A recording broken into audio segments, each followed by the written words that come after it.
जय हिंद दोस्तों, मैं श्रवण कुमार सिंह अपने YouTube channel Kargil Victor academy में आप सभी दोस्तों का हार्दिक स्वागत एवं अभिनंदन करते हैं। जैसा कि दोस्तों हम इस समय हिंदी के सीरीज में चल रहे हैं, जिसमें हमने वर्ण और उससे बने शब्दों के बारे में जानकारी हासिल कर चुके हैं। साथ ही दोस्तों आज आपको जल्दी से जल्दी और कम से कम समय में आपको आज समास के बारे में जानकारी दिया जाएगा, जिससे कि आप इस 10 मिनट के वीडियो पे ध्यान देने के बाद आप जिंदगी में समास नहीं भूल सकते। ये आज आपको हम गारंटी देते हैं। बस आप 10 मिनट के लिए कंसंट्रेट करें और देखें। समास, सबसे पहले समास की डिफिनेशन। तो समास की डिफिनेशन होती है दो या दो से अधिक शब्दों के परस्पर मेल से बने शब्द को हम समास कहते हैं। यहीं पे दोस्तों समास, तो समास के कितने भेद, यानी समास के भेद, तो टोटल दोस्तों समास के 6 भेद हैं। सबसे पहले अव्ययीभाव समास,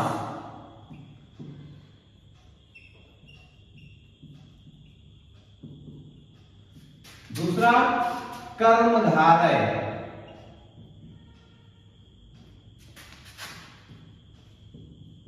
तीसरा द्विगु, चौथा द्वंद्व,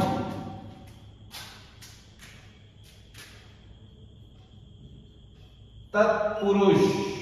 तो दोस्तों और आखिरी में देखेंगे बहुब्रीहि समास।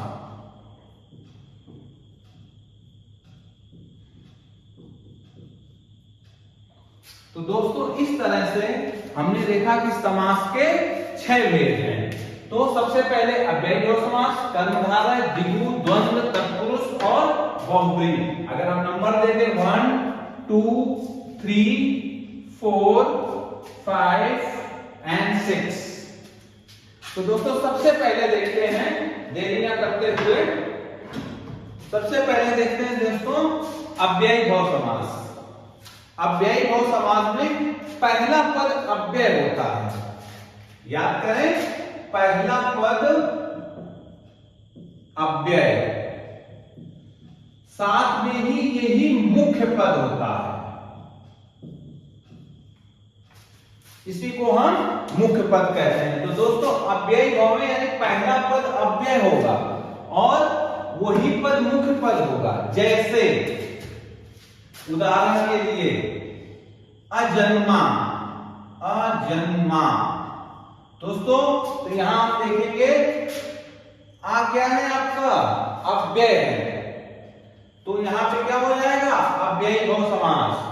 साथ ही अगर हम देखें दूसरा एग्जांपल इसी का, यथाशक्ति, यथाशक्ति यानी आपके शक्ति के अनुसार, तो यहां पे क्या यथा अव्यय है। ठीक है, तो दोस्तों इस तरह से अव्ययीभाव समास आपका पूरा होता है। साथ ही दोस्तों देखते हैं कि ये तो हमने पहले पद और मुख्य के साथ पता किया है। साथ ही इसमें एक और है, वर्ड का रिपीटिशन होने पर। वर्ड का रिपीटिशन इन द सेंस यानी वो शब्द का दोहराव हो, तब भी अव्ययीभाव समास होता है। जैसे रातों रात, रातों रात, दिनों दिन। क्या हो रहा है, दिन शब्द की आवृत्ति हो रही है, यानी रिपीटेशन ऑफ द वर्ड हो रहा है। इस तरह से दोस्तों अगर आपने इसको अच्छे से समझ लिया तो आपको अभी दोबारा से अव्ययीभाव समास पढ़ने की जरूरत नहीं है। अब देखते हैं अगला समास, कर्मधारय समास। इसमें क्या होता है, इसमें उपमेय का उपमान में बोध होता है। तो दोस्तों उपमेय में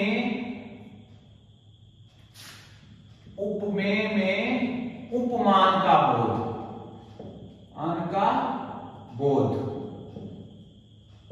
तो दोस्तों इसको समझने में बड़ी कठिनाई होती है, बच्चे बहुत ही कठिनाई फील करते हैं। इसीलिए इसमें सीधा आपको हम बता देते हैं, कर्मधारय में मेन पहचानने के लिए आपको पहचानना है विशेषण एवं विशेष।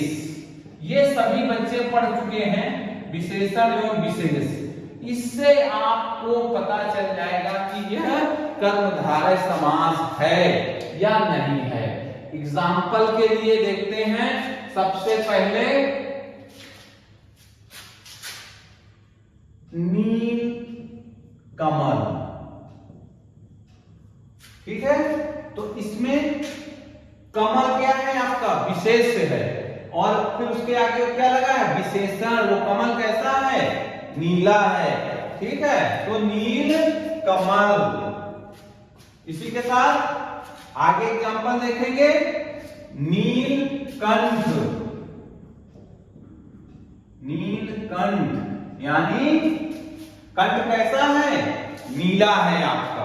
तो इस तरह से विशेषण और विशेष से मिलते जुलते शब्द आपको कर्मधारय समास में मिलेंगे।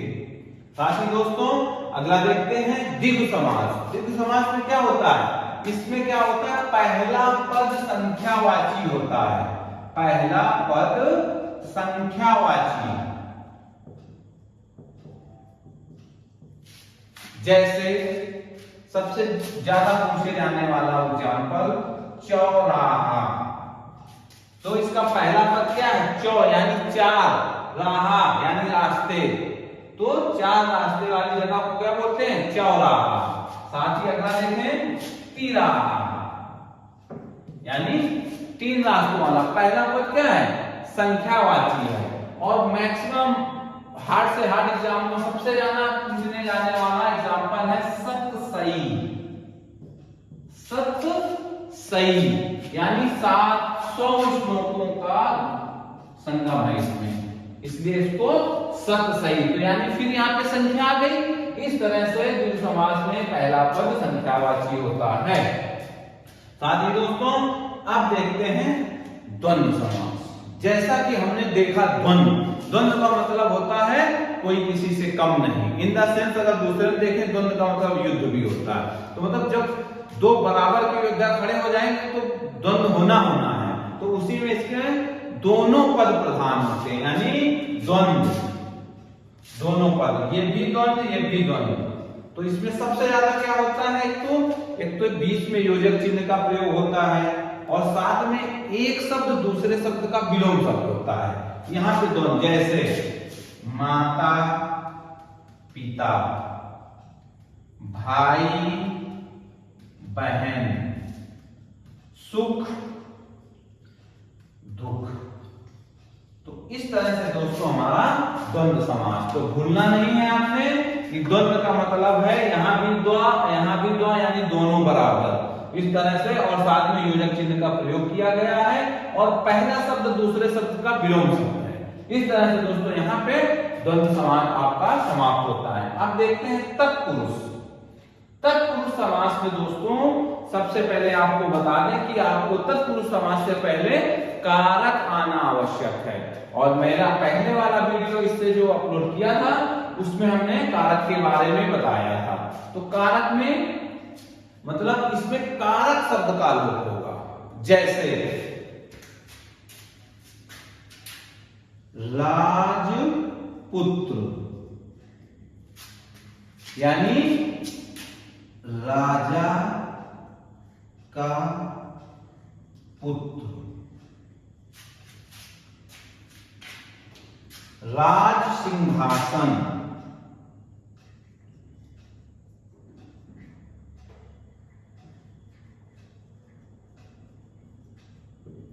यानी राजा का सिंहासन।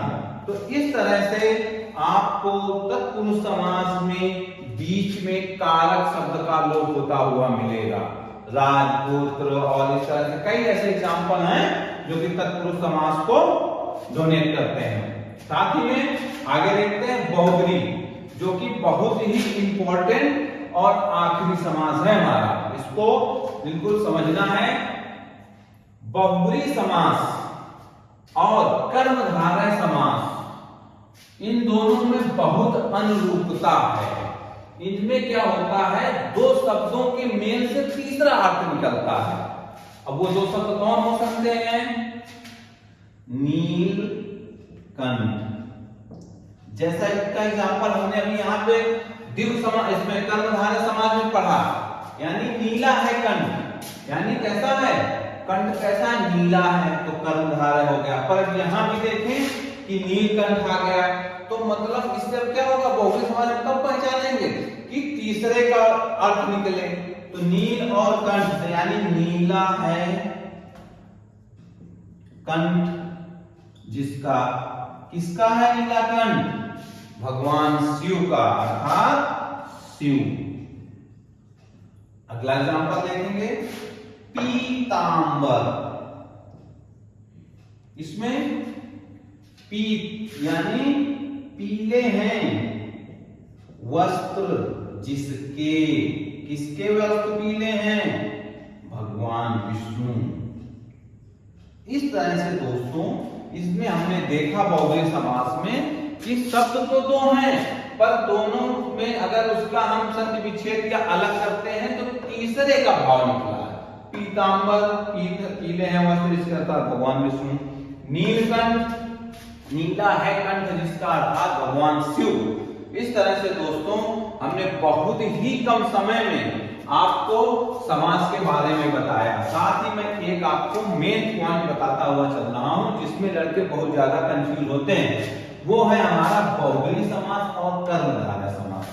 तो दोस्तों जैसा हमने एग्जांपल में आपको, इसीलिए मैंने ये नीलकंठ का एग्जांपल आप लोगों के पास रखा था।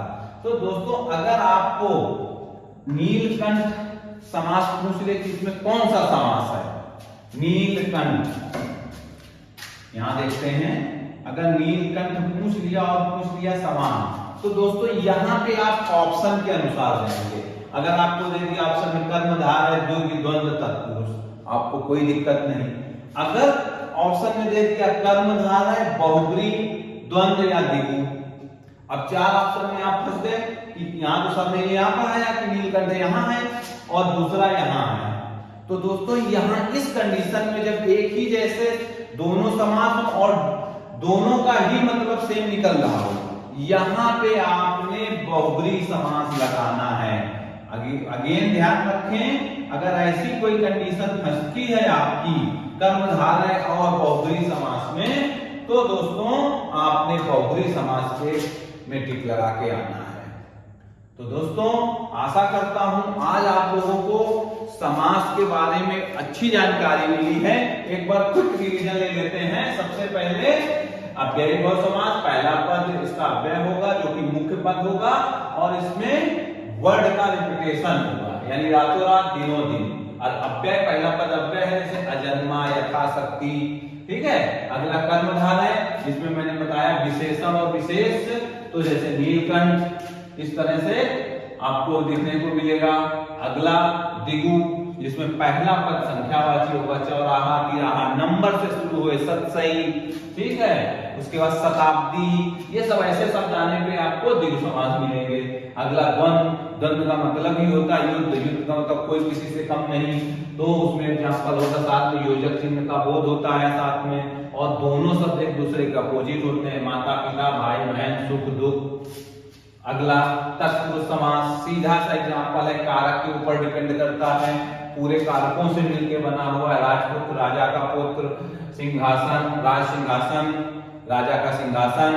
तो इस तरह से आपने तत्पुरुष समास देखा। अब आते हैं बहुव्रीहि समास। बहुव्रीहि समास में दो शब्दों से जब तीसरे का अर्थ निकले वहां पे बहुव्रीहि समास होता है, जैसे हमने देखा पीतांबर, नीलकंठ। इस तरह तमाम उदाहरण है जो कि आपको प्रैक्टिस सेट में मिलेंगे।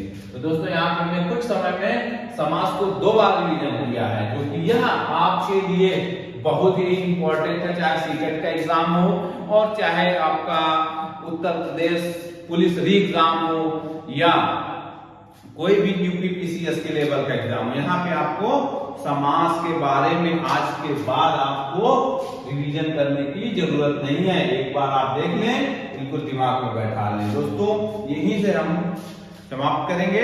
जय हिंद।